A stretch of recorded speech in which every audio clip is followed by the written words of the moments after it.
आज हमारे पास जो गेस्ट पेपर है वो है मैम 51, मैम MAM51, जिसका भी कोड है। जो भी इस बार दिसंबर में अपने एग्ज़ाम देने वाले हैं उनके लिए ये इम्पॉर्टेंट क्वेश्चंस के सॉल्यूशंस हैं।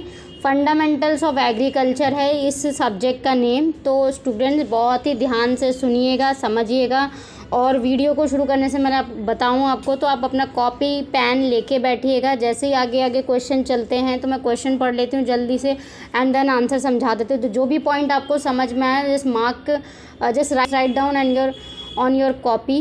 जिससे क्या रहेगा कि आपका जैसे लास्ट डे आप जा रहे हो एग्ज़ाम के लिए, तो आपकी तैयारी अच्छे से हो जाएगी। आपको कोई जो कन्फ्यूज़न रहती है ना कि मैं कितना क्या एग्ज़ाम में लिखूँ, जब आपको पॉइंट्स ही याद होंगे जो आपने लिखे होंगे क्योंकि आपने स्टडी की है, तो उस स्टडी के बिहाफ पे ना आप एग्ज़ाम में अच्छा खासा मार्क्स स्कोर कर सकते हो। और जो ये इम्पॉर्टेंट क्वेश्चन है इन्हीं में से आता है ऑलमोस्ट, क्योंकि ये जो क्वेश्चन पेपर है ना जो हमने ये बनाए हैं इस गेस्ट पेपर में, इम्पॉर्टेंट क्वेश्चन का सेट कह लीजिए। तो ये ई ज्ञान कोश की बुक जो है, इग्नू की ऑफिशियल बुक जो है वहाँ से लिए गए हैं। अब इग्नू में जो भी आते हैं एग्ज़ाम्स में क्वेश्चंस, वो उनकी अपनी ही बुक में से आते हैं। आउट ऑफ द सिलेबस तो कुछ होने नहीं वाला, पूरा इसी में से आएगा। तो आपको यही देखना है। तो चलिए वीडियो शुरू करने से पहले मैं आपको और कुछ भी बता देती हूँ कि आपको एग्ज़ाम्स के लिए क्या क्या चीज़ों की ज़रूरत रहती है। देखिए, अपने एग्ज़ाम सेंटर में जब भी आप जाओ, take your ID card, admit card, these 2 things you have to remember. बस ये आपको रखना ही रखना है साथ में, क्योंकि यही बहुत सारे स्टूडेंट होते हैं ना जो एग्ज़ाम से पहले क्या है कि पूरे साल भर तो क्लासेस लगती नहीं है ना, जो कोर्स आपका है। बट वही है ना, लास्ट टाइम पे आप कभी कुछ चीज़ भूल जाते हो, कभी कुछ, उस वजह से क्या है कि कई सारे स्टूडेंट का तो एग्ज़ाम ही छूट जाता है। तो ऐसा नहीं है कि पूरा एग्ज़ाम है तो एग्ज़ाम जैसी ही प्रिपरेशन करनी है आपको, ये सारी चीज़ें आपको कैरी करनी है एग्ज़ाम सेंटर में। तो चलिए अपनी PDF को शुरू करते हैं। अगर आपको कोई भी नोट्स चाहिए चैप्टर वाइज डिटेल में, तो आप मुझे इस नंबर पर व्हाट्सअप कर सकते हैं। Will provide you the notes. Okay, ये हम आ गए हैं अपने जो PDF है सॉल्यूशन पे। उससे पहले मैं आपको बताऊं, अगर आपको कोई भी सब्जेक्ट का, जैसे मान लो आपको कोई गैस पेपर चाहिए या इम्पोर्टेंट क्वेश्चन चाहिए, बुक चाहिए, तो हमारी वेबसाइट जो है आप वहाँ से जाके डायरेक्टली बाय कर सकते हैं। वेबसाइट आप जैसे गूगल बाबा पे गए तो shop.sandridge लिखना है आपको, .in करके आपके पास आ जाएगा। गूगल सर्च कर देना, यहाँ पे आपके पास आ गई वेबसाइट। देखिए, ये जो वेबसाइट है sandridge.in, इसमें आपको फ्री में सारे मटेरियल मिलते हैं। बट अगर आपको PDF चाहिए होता है, जैसे PDF जो कि स्टूडेंट्स के पास टाइम नहीं रहता वीडियो देखने का, मटेरियल पढ़ने का टाइम नहीं है, तो उन स्टूडेंट्स के लिए यहाँ पे आपके सर्च बार में आपको डालना है। मान लो आपको MAM का चाहिए, पिछली बार MEG का मैंने बनाया था वीडियो, तो MEG का मान लो किसी को चाहिए था गैस पेपर, तो MEG का मैंने डाल दिया। तो यहाँ पे इतने सारे रिस्पॉन्स आ जाएंगे आपके पास। आपको जो भी सब्जेक्ट चाहिए आप उस सब्जेक्ट पे जाके जस्ट क्लिक ऑन करना है आपको। जैसे मान लो मुझे ये वाला सब्जेक्ट चाहिए, तो मैंने जस्ट क्लिक कर दिया। आपको यहाँ पे बाय नाउ पे ऑप्शन आएगा, तो आप बाय करोगे तो ऑटोमेटिकली डाउनलोड हो जाएगा। ठीक है, आपका इंस्टेंटली डाउनलोड हो जाएगा।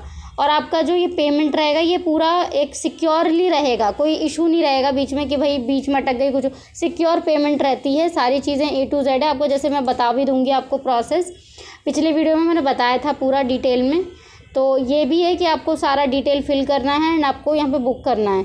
ठीक है, जैसे यहाँ पे ऑलरेडी सिलेक्टेड है मेरा, तो ये व्यू कार्ट पे जब आप जाएंगे तो आपका जैसे जैसे आपको नहीं चाहिए जो भी चाहिए आप वहाँ से ले सकते हो।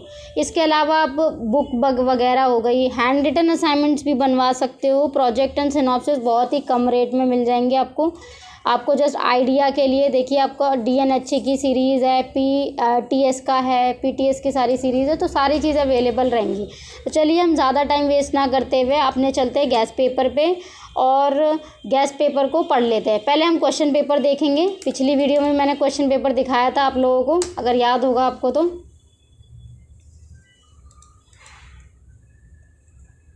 तो मान लो जैसे मुझे MAM का चाहिए, तो जून में जाते हैं। MAM का मुझे पेपर चाहिए, तो यहाँ पर आ गया।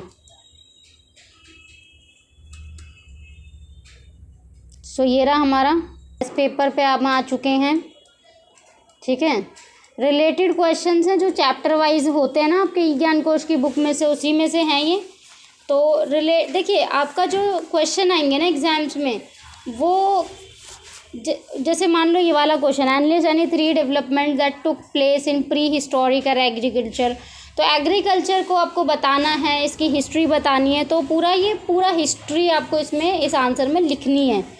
तो उसके लिए आप पहले शुरू करेंगे कि भाई जो एग्रीकल्चर का शुरुआत कहाँ से हुआ, डोमेस्टिकेशन शुरू हुआ प्लांट्स और एनिमल्स का। पहले तो जंगली पौधे हुआ करते थे, ठीक है, जंगल में जो भी उग गया वहाँ पे अगर फ्रूट्स हैं या कुछ भी हैं तो वो तोड़ के खा लिया करते थे। लेकिन फिर प्लांटेशन जो हुआ, वो खेती करना शुरू हुई, लोगों की खेती बड़े स्केल पे हुई। फिर डेवलपमेंट हुआ एग्रीकल्चर का, उनकी टेक्निक्स का हुआ। जैसे आप देखोगे इंडस वैली सिविलाइजेशन में नील नदी के किनारे भी जो सभ्यता बसी थी। तो these are the very important examples of the time. तो इसके बाद हमारा एग्रीकल्चर का क्या हुआ, फिर कम्युनिटीज़ बनने लग गई और सेटलमेंट्स बनने लग गए अलग अलग जगहों पे, जहाँ पर भी पानी और ये सारा खेत की अच्छी सुविधाएं थी। तो वहाँ पे अच्छे मतलब सभ्यताएं, सेटलमेंट्स आप देखोगे। और फिर जैसे कहते हो ना महाजनपदास इन हिस्ट्री, तो वो भी बने, उनकी लाइफस्टाइल चेंज हुई। सो डिफरेंट एरियाज़ के हिसाब से डिफरेंट लाइफस्टाइल बनी। सो पूरा आपको इन डिटेल में इसमें लिखना है आंसर में। इसके बाद आपको कंक्लूजन में पूरा समराइज़ करना है, दैट आपने जो भी लिखा था पूरे पॉइंट्स में उनको समराइज़ करके लिखना है। देन आपका सेकंड क्वेश्चन आ गया, name any 2 programmers initiated for the development of Indian agriculture after independence. तो आफ्टर इंडिपेंडेंस मतलब आज़ादी के बाद कौन कौन से प्रोग्राम्स हमने डेवलप किए। ग्रीन रेवोल्यूशन था सबसे पहले तो जो लॉन्च किया गया था, ग्रीन रेवोल्यूशन। फिर NREGA, national rural employment guarantee act. और तो ये 2 एक्ट थे, एक्ट नहीं प्रोग्राम्स। तो थर्ड क्वेश्चन हमारा आ गया, what is the role of chemical fertilizers in crop production. Crop को प्रोडक्शन करने के लिए किस तरह से केमिकल का यूज़ किया जाता है, केमिकल फर्टिलाइजर्स का, वो आप इसमें लिख सकते हैं। और उससे किस तरह से क्रॉप की जो है एफिशिएंसी बढ़ती है। Again I would like to say कि अपना जो आपने कॉपी पेन लेके बैठे हो, तो these are the important point that accelerated crop growth, customize formulations जो होते हैं, ये सारे पॉइंट्स आप लिख सकते हो ताकि एग्ज़ाम में आपको जो हैं पॉइंट्स तो रिमेंबर ही हों। देन आपके हो गए fourth question, how more area could be covered under irrigation. तो इरीगेशन के अंडर में कितने एरिया कवर कर सकते हैं। वैसे तो देखिए इसका कोई वो नहीं है कि सेट ऑफ रूल्स नहीं है कि हम इतना ही पर्टिकुलर करेंगे, बट उतने जितना एरिया हमने इरिगेशन के लिए रखा है उसमें हमें क्या क्या चीज़ें इंक्लूड करनी वो यहाँ पर है कि आपको इन्वेस्टमेंट इरिगेशन इंफ्रास्ट्रक्चर डेवलप करना है। फिर ड्रिप एंड स्प्रिंकलर इरिगेशन भी रख सकते हो, रेन वाटर हार्वेस्टिंग भी कर सकते हो। तो बहुत सारे एस्पेक्ट्स हैं।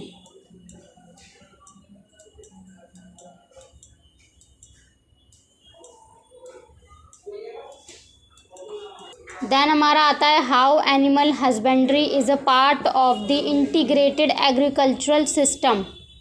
तो एनिमल हस्बेंड्री किस तरीके से पार्ट है एक इंटीग्रेटेड एग्रीकल्चर सिस्टम का, तो वो आप इसमें लिख सकते हैं। इसमें आप डायग्राम्स का भी यूज़ कर सकते हैं, because diagrams will help you to manage the answer. Like उसका जो लुक है वो आपका इससे अच्छा हो जाता है। देन हमारा क्वेश्चन है, what are the advances made in the fisheries sector. तो फिशरीज़ जो होती हैं वो फिशिंग करना भी एक तरीके की फार्मिंग है वैसे, ठीक है, क्योंकि जो मछलियों को पालते हैं देन उनकी खेती करते हैं, उनको बेचते हैं, तो वो भी एक तरह का हो गया, एक वर्क हो गया, एक प्रोडक्शन हो गया।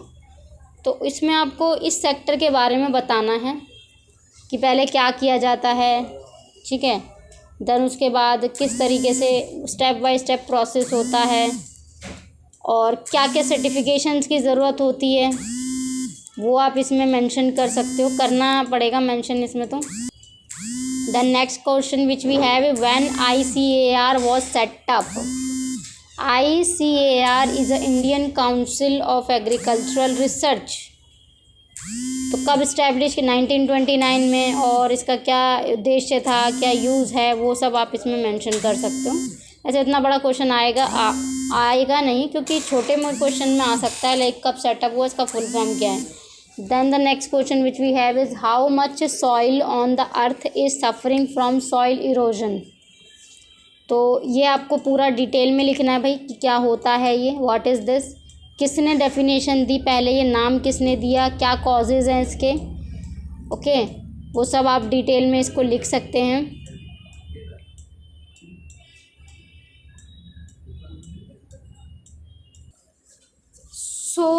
यहाँ से हम कंटिन्यू करते हैं। अब आपको यहाँ पर देखिए इम्पॉर्टेंट है how to prevent soil erosion. अब इससे कैसे प्रिवेंशन कर सकते हैं हम, बचाव कैसे कर सकते हैं, वो यहाँ पे स्टेप्स दिए गए हैं कि आपको किस तरीके से बचाव करने हैं। क्या क्या एक्ट वैसे गवर्नमेंट भी लेकर आई है, 2-3 एक्ट। वैसे तो ये सारा पोल्यूशन की वजह से ही हो रहा है। देन हमारा 9th क्वेश्चन है how much area in the world is suffering from water erosion. ये क्वेश्चन वेरी इंपॉर्टेंट है, क्योंकि ये जो है हमारी बुक जो है, जो इग्नू की बुक्स जो होती हैं उसमें से ही जो लिए गए हैं, क्योंकि सॉइल के साथ साथ पानी का भी बहुत इम्पॉर्टेंट रोल है एग्रीकल्चर फील्ड में, और उसका जो है जो कहते हैं ना, उसकी प्योरिटी भी कम हो रही है, ठीक है, जिससे जो फसलें हैं, जो क्रॉप्स हैं, उनको ज़्यादा वो मिलती थी पहले, कि वो ज़्यादा क्वांटिटी में हो जाती थी। अब थोड़ा सा जो है इस वजह से, क्योंकि इरोजन हो रहा है वाटर का भी, सॉइल का भी, फॉर दैट उसमें भी थोड़ा सा चेंजेस आ रहे हैं। Then the next question which we have is how much area in India is under water logging. So at first you have to explain that what is this, what is the term, meaning is, and then you can explain कि कितना area हमारे पास जो है। You can just write down the number of figures, और अगर आपको याद नहीं है तो you can just have a detail, ठीक है, डिटेल कर लिख सकते हो, यू कैन राइट, उसमें भी सफिशिएंट हो जाएगा। बेसिकली यहाँ पर the extent of water logging is on rise in eastern part of India. The seasonally water log area in the 4 doabs in Orissa में है, और ये डिटेलिंग दी गई है, तो आप इसको मार्क कर सकते हो या फिर आप इसको लिख भी सकते हो, ठीक है। Then there is a next question, list the main factors that affect soil erosion by water in India. तो कौन कौन से फैक्टर्स अफेक्ट करते हैं, तो रेनफॉल होता है, टोपोग्राफी, ठीक है, inorganic matters in soils, human activities, obviously human activities a much part and biggest part of all this changes, deforestation, over grazing, है ना। Then the we have define irrigation. Irrigation के लिए आप diagram भी use कर सकते हो for defining it, और इसको किस तरीके से हम बहुत बढ़ा सकते हैं वो भी, और उससे क्या बेनिफिट्स रहते हैं, क्रॉप्स को क्या मिलता है, वो सब आप कर सकते हो। Then 13 is list different methods of irrigation water application.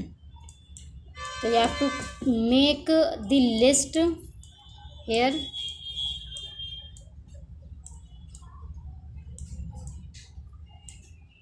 Again आप वीडियो को पॉज करके लिख सकते हैं, या फिर आप उसको पढ़ सकते हैं, क्योंकि मैंने स्क्रीन ऑब्वियसली बड़ी कर रखी है, so it is easy to read.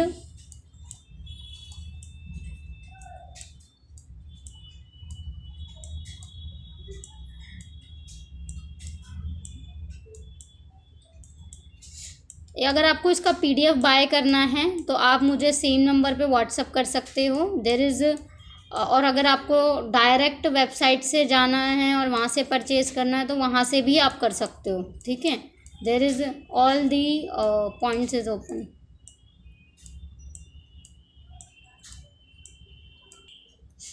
Okay, तो 16 question which we have is when command area development program was launched and give its objectives. अच्छा, किसी भी प्रोग्राम को जब कोई लॉन्च होता है तो उसके objectives are very important.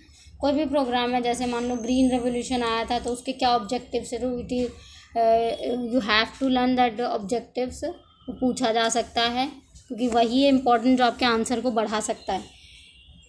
So CAD, Command Area Development Program, was launched in India 1974, and this initiative was undertaken to address the challenges and constraints faced by irrigation commands or areas served by major and medium irrigation projects. तो वही है, उसकी जो है capacity को बढ़ाने के लिए और हम कितना यूटिलाइजेशन कर सकते हैं वाटर रिसोर्सेज का, और अपना एग्रीकल्चर प्रोडक्टिविटी को कैसे बढ़ा सकते हैं, ठीक है, जिससे हमारी ज़्यादा एग्रीकल्चर डेवलप हो, ज़्यादा हमारे पास प्रोडक्शन हो। तो उसके लिए इसका जो है हुआ था।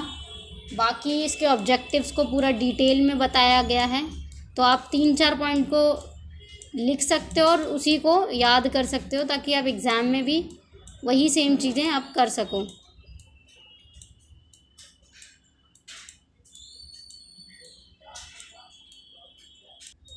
Then we have a 17th question, what do you mean by soil fertility. Soil की फर्टिलिटी का क्या मतलब है, किस लिए यूज़ करते हैं, क्या इसका पीएच होता है और कैसे कितने टाइप्स की होती है, तो वो आप सब इसमें डिटेल में लिख सकते हो। इसका आप वो भी बना सकते हो डायग्राम, जैसे किसी का भी लगा आपको कोई याद आया कि भाई ये हाँ this is a perfect example of soil fertility, so you can make okay. तो आप एग्ज़ाम में अपने ये सारे इक्विपमेंट्स लेके ज़रूर जाएं, tools which I can say okay, और एग्ज़ाम में कुछ भी ना भूलें। और अगर कोई कन्फ्यूज़न है, कुछ भी समझ नहीं आ रहा है, यू कैन कमेंट मी और you can follow us on Facebook page भी मैं डालती रहती हूँ फेसबुक पे। इसके अलावा व्हाट्सएप पे अगर आप डायरेक्ट आते हैं तो व्हाट्सएप पे क्या है, हमारा ग्रुप्स वगैरह हैं, तो उसमें डिटेल आती रहती हैं, अपडेट्स मिलती रहती हैं। सो यहाँ तक के लिए थैंक यू फॉर वॉचिंग।